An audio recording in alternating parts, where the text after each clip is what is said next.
Tip number two. Tip number two that anyone can apply to their current workout regimen to improve the results. It's more of a preventative action. The preventative action to improve your results is to not get injured. No one likes to get injured. What does injury do? We all know. It stops you. It hurts you. It prevents you from growing, from training. Right? Could happen now. Could happen tomorrow. Could happen 6 months from now. 2 years from now. And when it does, you're going to be screwed.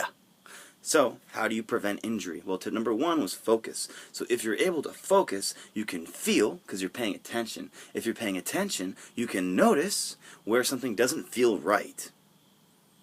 So if you're doing an exercise that's causing pain or blockage in any range of motion, don't do that range of motion. Don't do that exercise.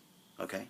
But no, I have to bench press to increase my chest size. I have to squat to increase my leg size. No, you do not. No, you do not. No, you do not. Do not believe that, okay? I'm living proof. I'll tell you later why, but I do a lot of different crazy things. The point is, you can always engage a muscle to make it work to grow, whether it's strength, explosion, balance, coordination, reflexive action, or overall muscle size. There's always something different you can do, and everybody's body is built differently. So, however they tell you this should be the exact bench press, no, don't believe it, okay? Close your eyes. Do the exercise, okay? I don't like doing flat bench. I don't do it. I don't recommend anyone does it, unless you're trying to be a powerlifter looking for an overall strength size, or if it does happen to work for you, it can be kind of fun. For me, it causes a lockup in my spine, and it also causes nerve pain to shoot down my arm, which is not very good.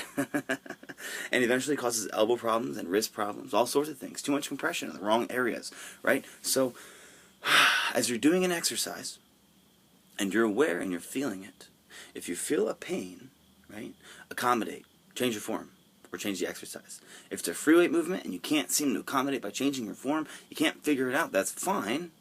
Although there's usually one type of range of motion, whether it's a few inches at the top or a few inches in the bottom, that works, and that still simulates the muscle, okay? It can still be very effective. But then try a machine, try a dumbbell, try your body weight, okay?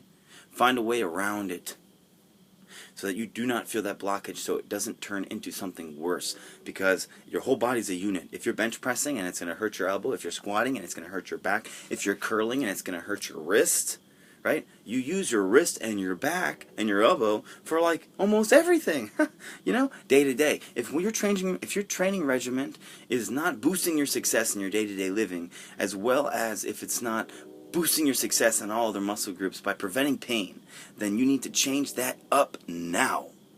Use your awareness, use tip number one of focus to utilize tip number two, which is to notice and change an exercise to suit your body to prevent pain and blockage so that it promotes its continual success. How's that for tip number two, right? Do not get injured.